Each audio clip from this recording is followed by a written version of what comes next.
বাংলাদেশ সেনাবাহিনী দেশের আস্থা, শৃঙ্খলা আর গৌরবের প্রতীক। কিন্তু সেই বাহিনীর নাম পরিচয় ব্যবহার করে যদি চলে প্রতারণার জাল, যদি চাকরির প্রলোভন দেখিয়ে হাতিয়ে নেওয়া হয় লাখ লাখ টাকা, আর যদি ব্যবসায়ীদের ভয় দেখিয়ে আদায়ের অভিযোগ ওঠে চাঁদার, তবে নিশ্চিতভাবে ভাবমূর্তি ক্ষুণ্ণ হয় দেশপ্রেমিক এই বাহিনীর। চুয়াডাঙ্গার জীবননগরের ঠিক এমনই একাধিক অভিযোগ ঘিরে ছড়িয়েছে চাঞ্চল্য। জীবননগরের পুরন্দপুর গ্রামের বাসিন্দা মশিউর রহমানের বিরুদ্ধে সেনাবাহিনীর পরিচয় ব্যবহার করে ভুয়া নিয়োগপত্র সরবরাহ, চাকরির নামে অর্থ আত্মসাৎ এবং ব্যবসায়ীদের ভয়ভীতি দেখিয়ে অর্থ আদায়ের অভিযোগ তুলেছেন একাধিক ভুক্তভোগী। অভিযোগে এইসব কর্মকাণ্ডে মশিউরের ছেলে নাহিদ হাসান এবং স্থানীয় কয়েকজন প্রভাবশালী ব্যক্তির নামও এসেছে। ভুক্তভোগীদের দাবি, এলাকার প্রভাবশালী ব্যবসায়ীরাই ছিলেন তাদের মূল লক্ষ্য। স্থানীয়দের আরও দাবি, 2016 সালে কোর্ট মার্শালের মাধ্যমে সেনাবাহিনীর চাকরি হারানোর পর মশিউর রহমান এলাকায় ফিরে চাকরি দেওয়ার নামে বিভিন্ন ব্যক্তির কাছ থেকে টাকা নেওয়া শুরু করেন। সেনাবাহিনীর জাল নিয়োগপত্র দেখিয়ে অনেকের কাছ থেকে মোটা অঙ্কের অর্থ ইতিমধ্যে হাতিয়ে নিয়েছেন। রয়েছে এমনও অভিযোগ। বাংলা এডিশনে হাতে এসেছে জীবননগরের ধোপাখালী গ্রামের নিশান রহমান সহ কয়েকজনের নামে দেয়া কথিত নিয়োগপত্র, যেসব সরবরাহ করেছেন মশিউর। পর্যালোচনায় দেখা যায় একই লেফটেন্যান্ট কর্নেলের নাম ও স্বাক্ষর ব্যবহার করে তৈরি করা হয়েছে সেসব। ভুক্তভোগীদের দাবি, পরে এসব নিয়োগপত্র ভুয়া বলে প্রমাণিত হয়। আরও অভিযোগ, 2023 সালের 28 জানুয়ারি স্থানীয় ইউপি সদস্যের উপস্থিতিতে স্ট্যাম্পে স্বাক্ষর করে নির্দিষ্ট সময়ের মধ্যে চাকরি প্রত্যাশীদের থেকে হাতিয়ে নেওয়া 4 লাখ টাকা ফেরত দেওয়ার অঙ্গীকার করেছেন মশিউর রহমান। একই ধরনের অভিযোগ করেছেন মুহিত হোসেন ও আরও একজন। তাদের দাবি, সেনাবাহিনীতে চাকরি দেওয়ার আশ্বাসে টাকা নেওয়া হলেও চাকরি তো দূরের কথা, অর্থ ফেরত পায়নি তারা। বাড়ির ছেলে, ওরও চাকরি হয়েছিল, ও গিয়েছিল ওই চাকরির নিয়োগপত্র নিয়ে, কিন্তু ওরা ওখানে গিয়ে আটকিয়ে দেয়।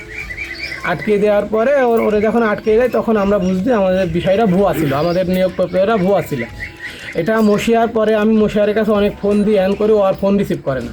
আর দ্বিতীয়ত আমাদের হচ্ছে মশিয়ার যেখানে ডিল করছিল ওখান থেকে আমার যেদিনকে আমার নিয়োগ ধরা পড়ে আমাদের পাশের ছেলের ওখান থেকে একটা ফোন এসেছিল যে তুমি যেন মশিয়ারে কোনো টাকা পয়সা দিও না, যা দেবার দিয়ে ফেলেছো, ও কিন্তু ভুয়া কায়দা হয়েছে, ওইটা আর তুমি টাকা পয়সা দিও না। ও চাকরির প্রলোভনতা দেখিয়ে নিয়মিত আসা যাওয়ার মাধ্যমে আমাদেরকে আশা ভরসা দেখিয়ে সে আমাদের যে পশ্চিম পাড়ায় একটা ছেলে আছে, তার নাম সাকিম, সে খুবই গরিব মানুষ, তার বাপ মারা যায়।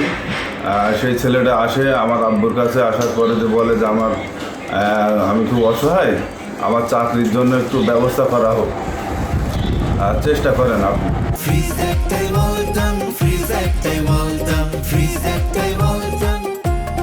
ভুক্তভোগীদের দাবি, চাকরির প্রতিশ্রুতির পাশাপাশি ব্যবসায়ীদেরও ভয়ভীতি দেখিয়ে অর্থ আদায়ের চেষ্টা করা হয়েছে। জীবননগরের ব্যবসায়ী আকুল মিয়ার দাবি, নিজেকে ডিজিএফআইয়ের কর্মকর্তা পরিচয় দিয়ে মশিউর কয়েক দফায় ফোন করে তাকে ভয়ভীতি দেখান। এই ঘটনায় জীবননগর উপজেলার বিএনপির সভাপতি খোকন খান জড়িত রয়েছে বলে জানা যায়। মশিউর বলে এক ছেলে আর্মি চাকরি যেত, ছেলেটা ওই যে ইয়েতে বাড়ি, ওই পুরন্দপুর না কোন জানে বাড়ি, হ্যাঁ হ্যাঁ, তোমার এরা ইয়ে করছিল। তোমার প্রথমে 5 তারিখের পর ওই 10 তারিখ রাত্রে আমার তো খুব হুমকি ধামকি, আগে ধরে নিয়ে যাও, তুলে নিয়ে যাও। পরে এটা সার্চ করে দেখলাম যে কাহিনীটা অন্য কিছু, বুঝছো। একই ধরনের অভিযোগ রয়েছে কাশীপুর গ্রামের ব্যবসায়ী শুকুর সরকারেরও। তার দাবি, নিজেকে সেনাবাহিনীর ঊর্ধ্বতন কর্মকর্তা পরিচয় দিয়ে মশিউর নির্দিষ্ট সময়ের মধ্যে 10 লাখ টাকা দেওয়ার জন্য চাপ প্রয়োগ করেন তাকে। মশিউর কিন্তু আমার কাছে ওই প্রথম ফোন দেয় যে আপনি কি আব্দুল শুকুর সরকার? আমি বলছি আমি সেনা ক্যাম্প থেকে বলছি, আপনার জালাল খার সাথে একটা লেনদেন আছে, ওটা আপনি 3 দিনের মধ্যে মিটে ফেলবেন, নাকি আপনাকে তুলে নিয়ে আসবেন। বাংলা এডিশনের হাতে এসেছে এমন কয়েকটি কল রেকর্ডও, যেখানে মশিউর রহমান নিজেকে সেনাবাহিনী বা ডিজিএফআইয়ের কর্মকর্তা পরিচয় দিয়ে বিভিন্ন ব্যক্তির সঙ্গে কথা বলে ভয় দেখাচ্ছেন।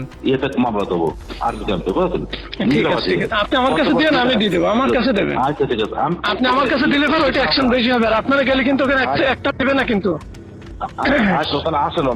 সেনা ক্যাম্পে গেলে আপনি যেই হন না কেন ওই গেটে আপনার কিন্তু এই মামলা নেবেই না। ভুক্তভোগীদের আরও অভিযোগ, নিজ বাসা থেকে কথিত ভুয়া নিয়োগপত্র তৈরির কাজ পরিচালনা করেন মশিউর।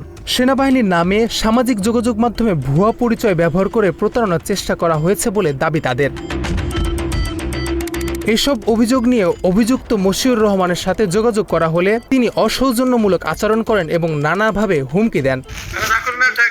কে আপনাকে এগুলো আমি চিনিও না, কোনো ওকে কোনো দেখিও না, আমি আজ দেখিও নি ওরে। বলতে হবে আমি ডিজেলের সদস্য, আমি ভালো করে শুনে রাখি, আমি বাংলাদেশ সেনাবাহিনীতে গোয়েন্দা সংস্থায় ছিলাম সাধারণ সৈনিক হিসাবে। আপনার এখন ওইগুলো প্রশ্ন ওঠার দরকারও নয়। কত গরম ডিম ঢালি তো বুঝতে পেরেছেন না, গরম ডিম ঢালি মুক্তি বাইর করবো একেবারে। আচ্ছা আচ্ছা। বাংলাদেশ সেনাবাহিনীর মতো একটি রাষ্ট্রীয় প্রতিষ্ঠানের নাম ব্যবহার করে প্রতারণার অভিযোগ শুধু কয়েকজন ভুক্তভোগীর ক্ষতির বিষয় নয়, এটি জনবিশ্বাসের সঙ্গেও জড়িত। তাই জাল নিয়োগপত্র, পরিচয় ব্যবহার এবং চাঁদাবাজির অভিযোগের নিরপেক্ষ তদন্ত করে দায়ীদের আইনের আওতায় আনার দাবি জানিয়েছেন ভুক্তভোগী ও স্থানীয় বাসিন্দারা। শাহরিয়ার ফাহিম, বাংলা এডিশন।